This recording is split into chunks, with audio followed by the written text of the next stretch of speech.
Welcome to the Content Podcast, conversations with Silicon Valley's creatives.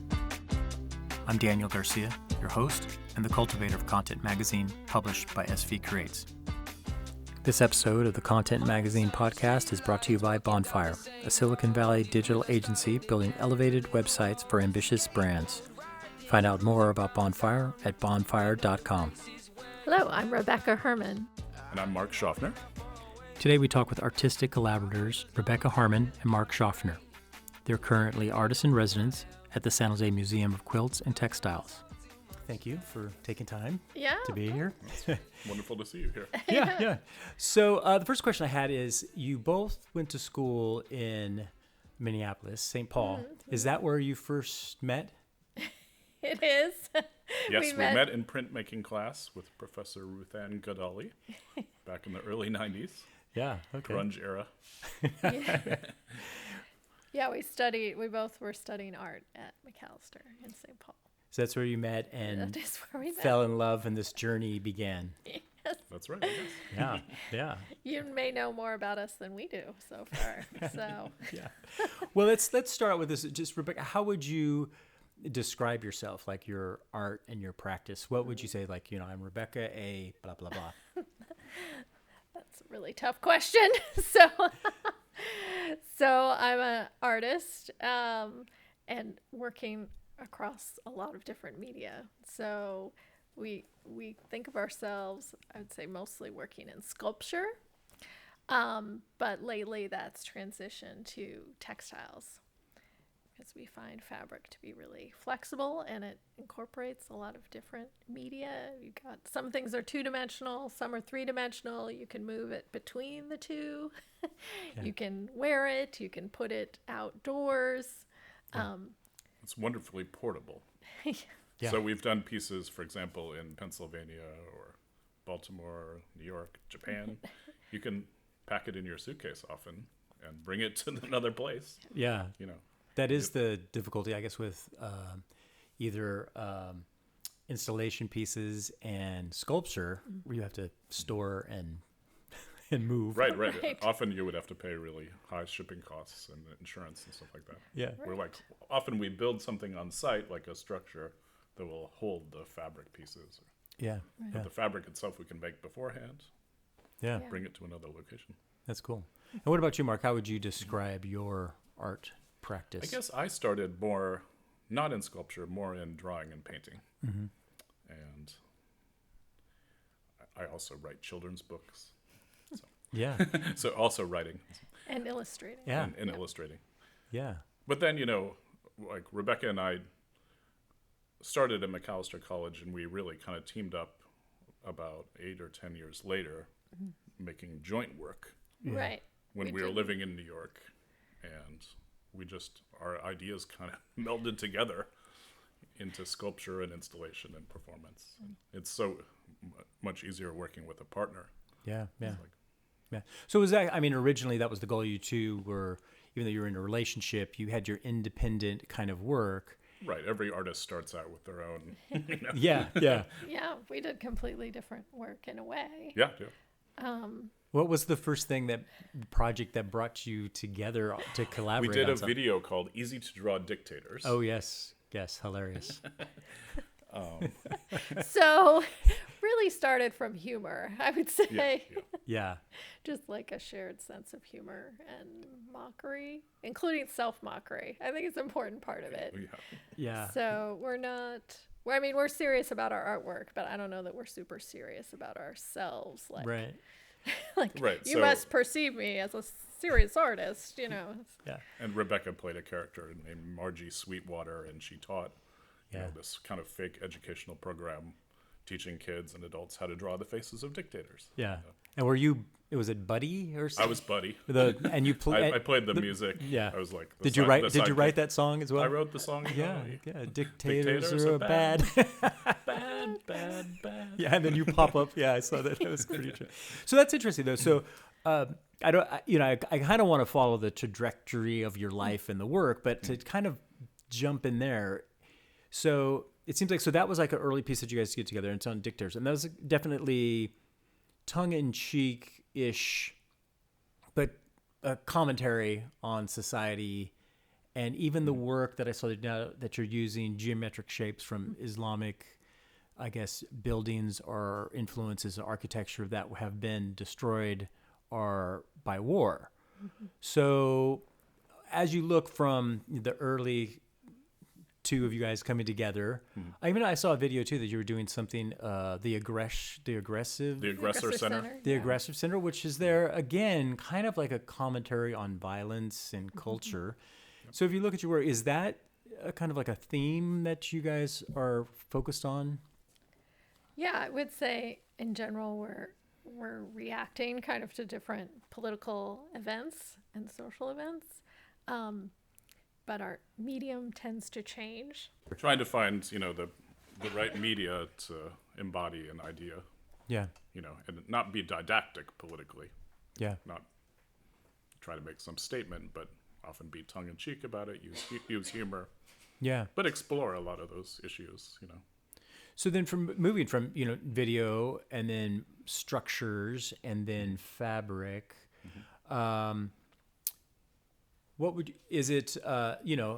most people say like, the message is going to dictate the medium. What's your guys' kind of like balance in your kind of the work that you've been doing? Or Yeah, I would agree that the theme of the work dictates the medium, because in a way that's how we ended up doing textiles in a way, but also the setting, because we do often work site specifically. So we have a specific location in mind, and then we think about what fits that. And that even changes like during the pandemic, because then we're just home all the time. Yeah, and the yeah. work ends up being a little more about home or reacting to that space. Had another art residency at the San Francisco Public Library. So then we were making work that was specifically for that site, like in a specific place. And so we forth. did a new piece. It's 3 large panels that are hopefully going to hang in the main library of the San Francisco Public Library. yeah, and what size are those panels? And 60 inches by 78 inches. yeah, so they're pretty big. And yeah, so Yeah, we're you've seen the atrium maybe of the San Francisco Library. years ago. Yeah. Oh, it's 3 or 4 stories tall, at least, Yeah. right?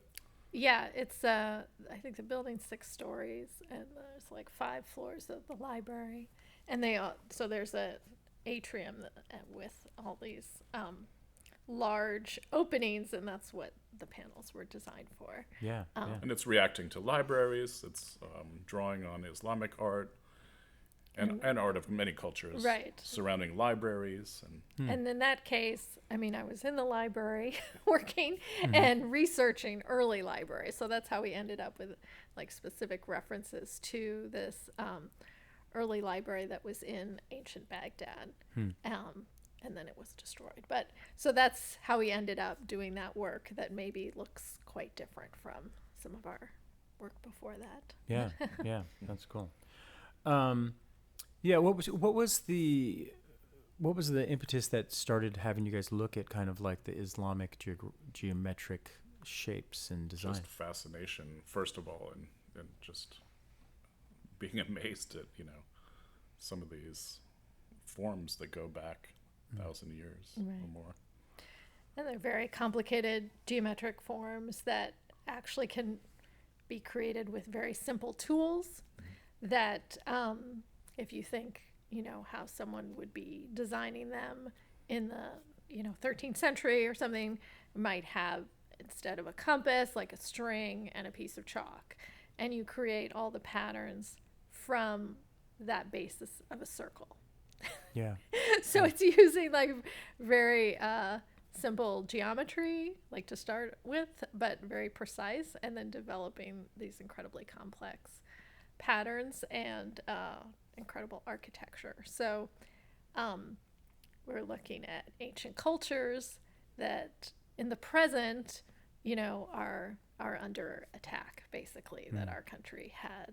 Under attack from our own country. Yeah. Yeah. And for decades. I mean, really. So you think about like our adult life, and much of it has been conflicts with some of these countries in the Middle East.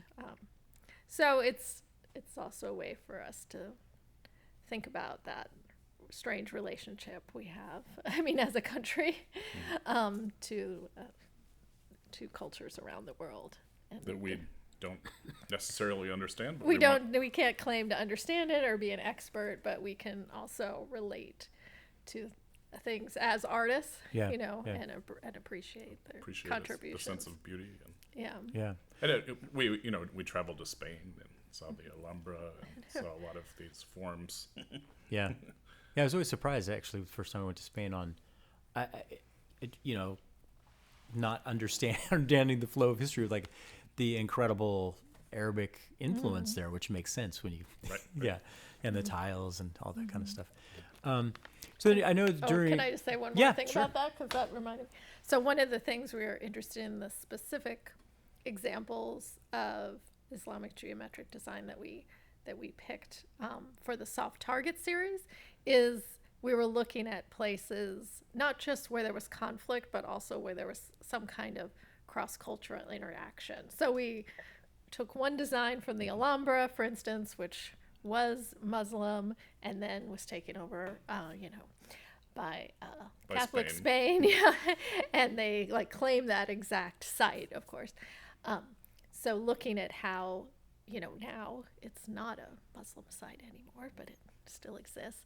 And other examples of that, for instance, in Sicily, where it was a Christian chapel, but they were so influenced by Islamic design. So kind of, in a way, looking for glimmers of hope, where people kind of saw different cultures and appreciated them. Cross-cultural, stuff isn't new or anything. Yeah. You can look for it and find it. Yeah. So then where did that kind of come from? Just the idea of kind of expose. Was it just based on the beauty part of it, or was it more kind of the political message of it, or what was? I'm just kind of curious of, and who thought of it first? Oh gosh, I don't know. Me? No, I did. Me.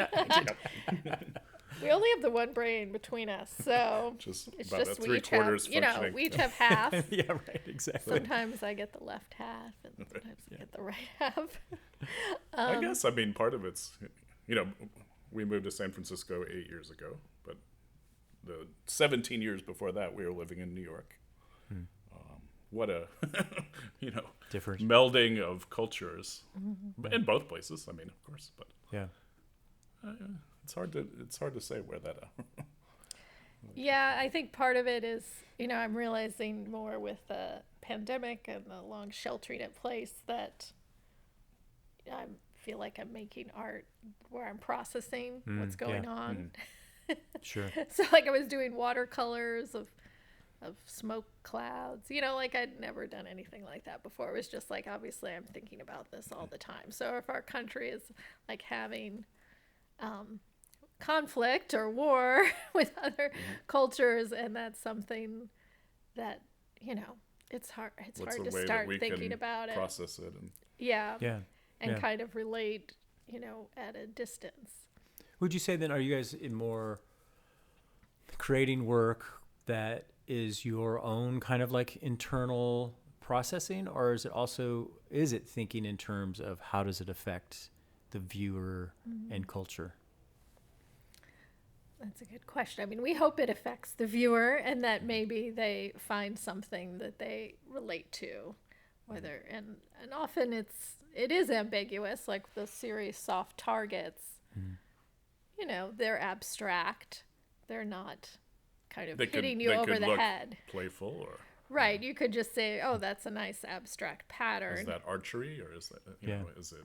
But what's this design that's in the right? Target? What is it referencing? So we actually had some people come by because our studio's open here at the Museum for Quilts and Textiles, and they asked us, so how did you come to those designs? We recognize them as Islamic. Yeah, actually, it was and two then or we got three to talk with young women. It's originally from Iran. Oh, awesome. So and they're like, this pattern looks familiar.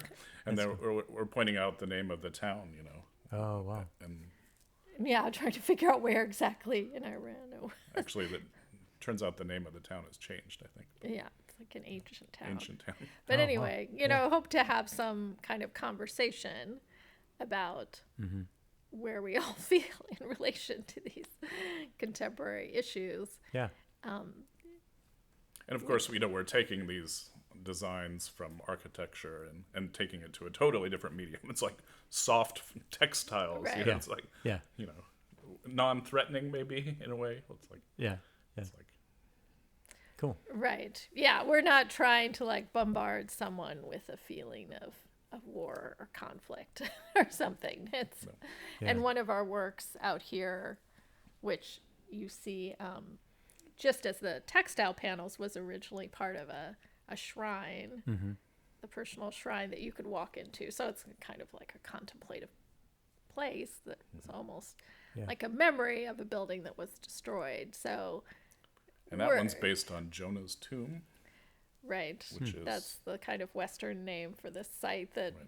was, it it's was a religious, it's claimed by different religious practices. Yeah. Yeah.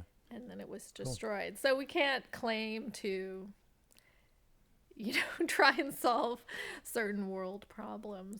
But we can do is kind of approach it like, okay. Well, we're working on it. Yeah. Yeah. Yes. If you could solve them, you would be irresponsible not to. Exactly. And so then what? And then the I guess the collective name is the Group C. Group C. We're not Group A. We're not Group B. Yeah, your Group C. So yeah, where goes did? way back. Yeah, it goes way back. What is it? How did that come about? And Just thinking of an alternative. yeah, Yeah. I mean, that goes to like Web 1.0, like 1999 when you had to make your own website. sure, And sure. on MapQuest or whatever we used. GeoCities. City. We had a GeoCities. GeoCities one. Yeah, Yeah, yeah. yeah, So They had an image map where you kind of click on one part of the screen, yes. and then that takes you to another page. That seemed like magic. Yeah. Back And then so we had to get our URL. But yeah, it's kind of nice as a collective Yeah. to just that's just for our website, really. Yeah. So then, I know through COVID, you guys have been working, and then I think you have a daughter that you have, you homeschooled for a bit, and then, and you teach art as well, right? I have Rebecca? not Yeah. right now, but Yeah. in the past. And then Mark, you do the writing the children's I write books. children's books, and I work in publishing as a writer. Yeah. You Okay. always have to supplement your income with any yes. possible thing. Yeah, that's what I was going to ask you. Is that what is the economic landscape for, especially for installation artists? Like how do you make a living? Is you have to have a supplemental? Have to have another job. Yeah. Or several, hopefully several other jobs. Yeah, hopefully several, so you can kind of shift around and evade responsibility entirely for. Like, it would be hard to work full time. Yeah, to have a flexible schedule. You need a flexible Yeah. schedule. And then you look for commissions, you look for artists in residence, like Yeah. we're doing now, Yeah. which pays us a little bit. Yeah. So. Yeah. That's cool. So then let's talk about that. So here at the Museum of Quilts and Textiles in San Jose, what you have artists in residency. It's from October to December. Is there anything specifically that you're going to be working on during this time? Yes. Yes. Good, thank There you. That is. concludes the interview. No, so we started to do some work during the pandemic and actually during the wildfires a year ago that was responding to the air quality and specifically air quality index. And so we kind of went from obsessively looking check in at every day. Yeah. the maps of like the spread of COVID and then it was the air quality because we just got an alert that it was like a year ago that we made that piece. September, October last year, 2020. And it was also like election maps. Yeah. Like all these Right. color-coded maps that were full of such tension. And Yeah. And our beautiful colors are being used for these. right, Yeah. we're kind of Purposes, yeah. possessive of our color palette. But yeah, so we started to do some work just reacting to that without knowing where it would go, using the air quality index, kind of red to yellow palette. Well, red to yellow, all the way to With a- magenta, and Yeah. Yeah. the darkest. Yeah. And then we ended up doing this series called Books on Fire, using that fabric that we had dyed in the reds and oranges.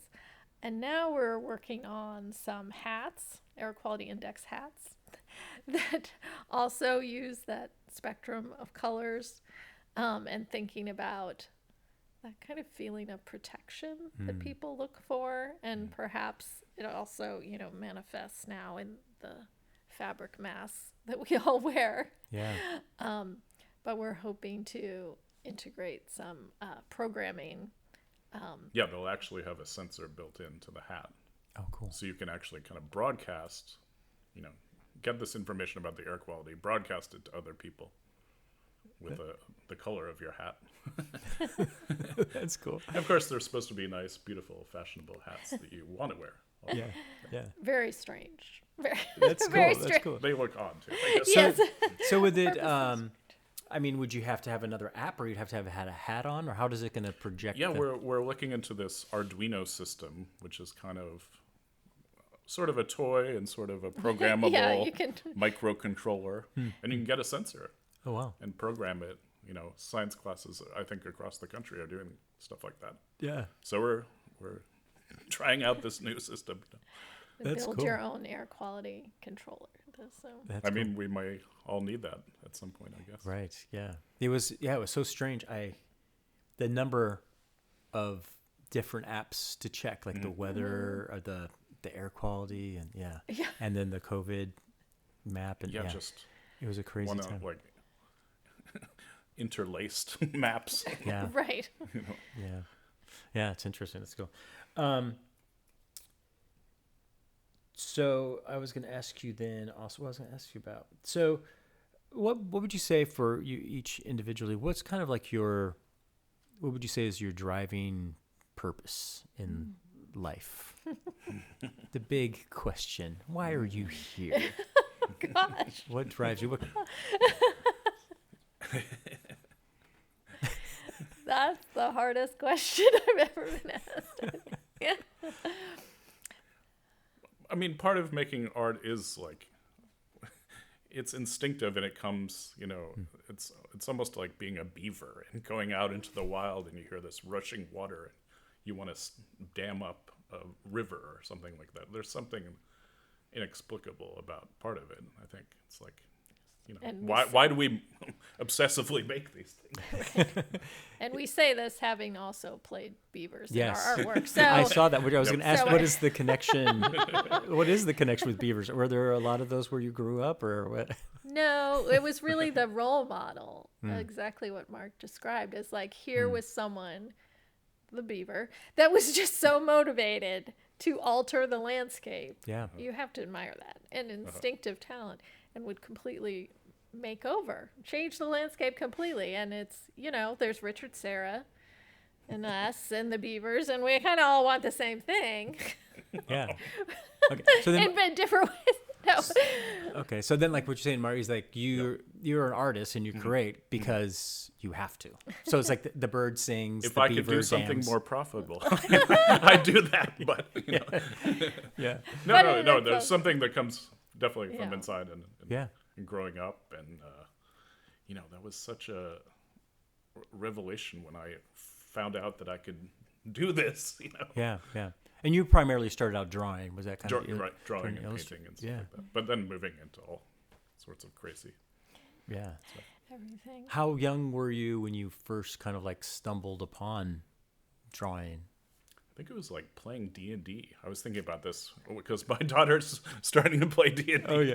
So I wanted to draw characters and Yeah. stuff like that, and orcs and goblins and Yeah. monsters and stuff like that. So maybe it was 10 or 11 or something like that. And Yeah. started to, That's cool. and write stories. And, Yeah. That's fun. and what about you? Yeah. Yeah. What about you, When did Rebecca? you start? I think I have to admit, I probably started more with sewing. You did, than yeah. She's drawing. come full circle. Yeah. I know, Okay. and then To I sewing. didn't. I wouldn't have thought of it in art really at all for however many decades it was. But I always loved how you could move from the flat surface or the flat, roll of fabric or something into 3 dimensions in this kind of magical way, and Yeah. it surround you and kind of transform you in nice ways. Not in the fashion sense, but in Yeah. the actual Unfashionable sense. making, like more as an artist, I guess. you Yeah. know. Yeah. So then that's interesting because the majority of your work so far has been flatter, banners, wall. Well, I guess you got books, but then the hats is like it's taking the fabric to more of a sculpture, 3-dimensional object rather than just kind of like a panel or quilted. Right. Yeah. What was that coming from? Was that just boredom? Experimental? That is a valid reason. I Yeah. would say boredom is a valid reason. Challenge yourself, right? I think part of it is also as we're kind of all going back into society, and you're very aware at presenting yourself, at least in kind of San Francisco and the Bay Area, that Yeah. you're looking at who's wearing the mask. You're Right. kind of judging the situation. Yeah. You know, The regulations change often. Yeah. right. Yeah. You know, anytime you go somewhere new, you're like, okay, Right. I've got to survey this situation. And maybe, you know, the mask can protect you, and maybe hat or whatever you're wearing, get that feeling of protecting you Yeah. that you can take with you. In a weird way, there is Yeah. some kind of theme of security and vulnerability in the work that sometimes is more about politics and, you know, world security. Yeah. But now maybe is more Yeah. personal, Personal and breathing the air, that kind of Yeah. security. That's interesting. Yeah. So it's kind of like, even though we're going out, we're still isolated in a way, right? And the whole 6 feet distance, and Yeah. we've never been so still in our lives. Right. Exactly. What happened? Yeah. Okay.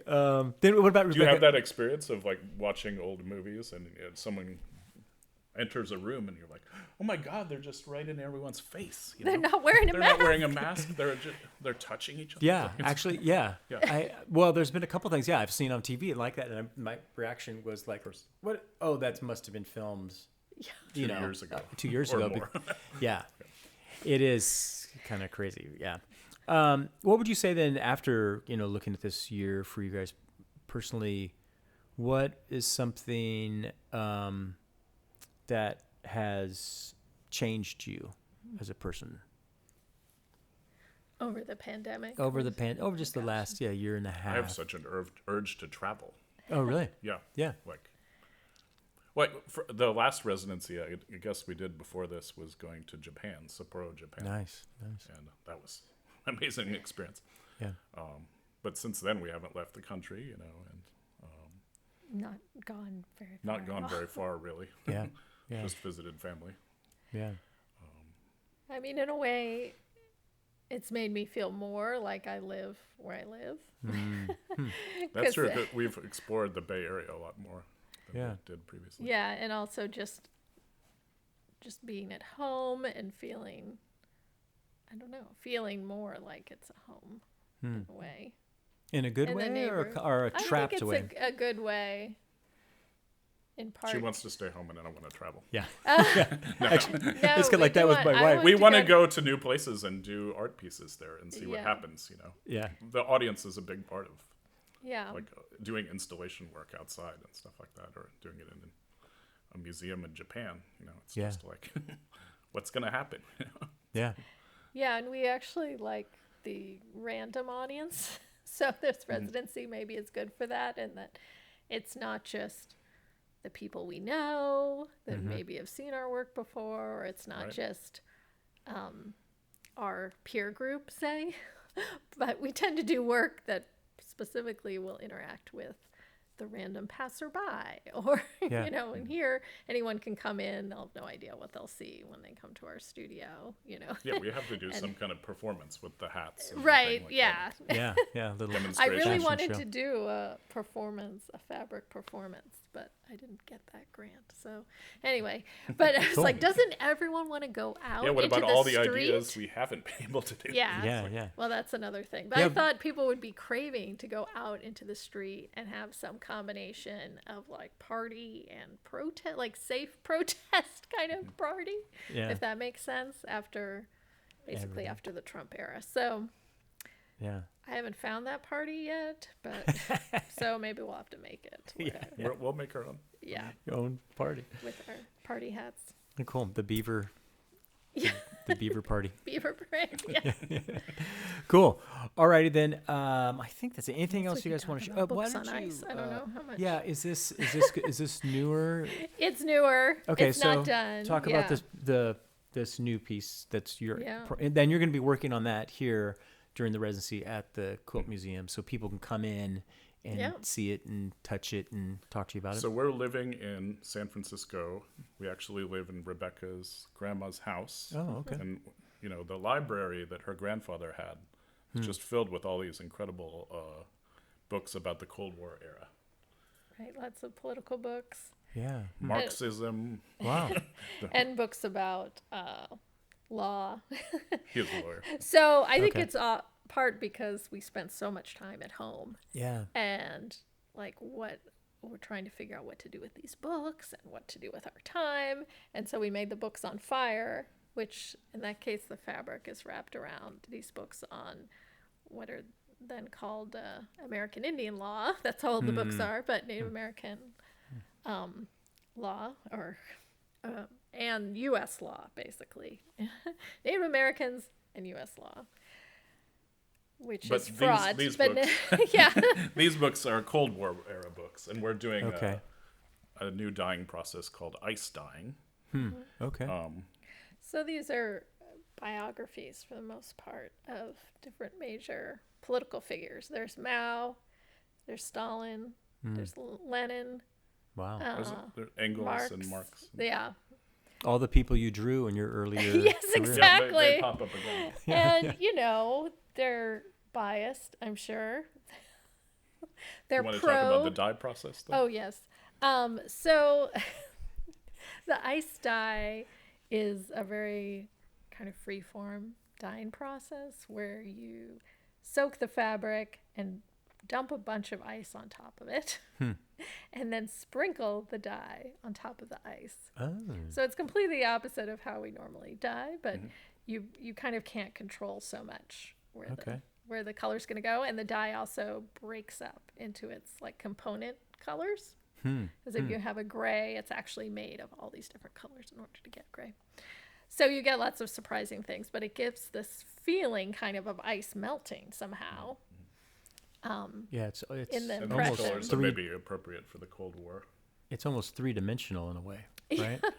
Because you kind of see the shape of the ice.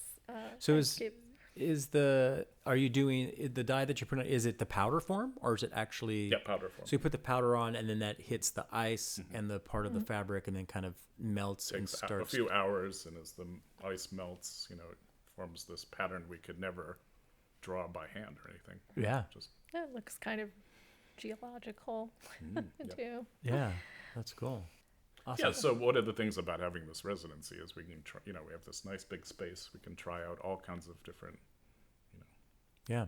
So then is this one of the things that you're looking to conclude this series at the end of the residency or Right, something? Like yeah. that? Cool. And are you doing some of that dyeing here in the sink? Yes. Yep. Okay. Maybe even today. Yeah. So if somebody comes by, they might see you here with ice and dye Yes. and For sure. I mean, we want Yes. some things that are fun to watch. You know. yeah. Yeah, yeah. Cool. And we did have. People can watch ice melt. Yeah, no, but it's watching the colors go That's down. what is- it's like being an artist. Yeah, come by and watch the ice melt. We did have some people try the dyes, not the ice dyeing, but Oh yeah. people got to try our painting on the dye technique Okay. when they came by for the first Friday. Yeah, cool. So that was fun. So we're going to do some workshops here too, where people can participate and try out these things. Yep. So for the November 5th one you're going to do? Are you guys doing anything for the first I Friday? don't know if we're going to do one during that time because they tend to be like too many people moving through quickly. Yeah, there were a lot of people last time. Yeah. So we're going to do another date. Yeah, cool. All right. But Yeah, we'll have to look for that. Yeah. Cool. Anything else that you guys want to add? I think we got it all. I'll be able to slice that up nicely. Yeah, that was a lot of great stuff. Yeah, hopefully. I honestly hopefully didn't it know made we sense. would be Yeah, cool. Thank you. going this deep. Yeah, get into the beavers. That was like kind Yeah, of it's nice. into We will the. not make a beaver squeaking noise. We went into the woods and then into the river. Yeah. Well, thank you. I appreciate your time and look forward to see what you're going to be creating from, being at this residency. All right. Thank you. Yeah. Find out more about Mark and Rebecca on their website, groupc.org. Also check out the San Jose Museum of Quilts and Textiles website at sanjosequiltmuseum.org and go by the Artisan Residency Gallery December 3rd for San Jose First Friday Art Walk.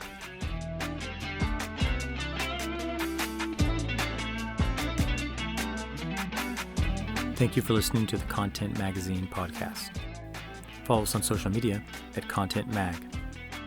Visit our website to become a member and help us to continue to tell the stories of the local creatives. This episode's music is 408 by Jack Pavlina. Find out more about Jack on his Instagram at Jack Pavlina Music.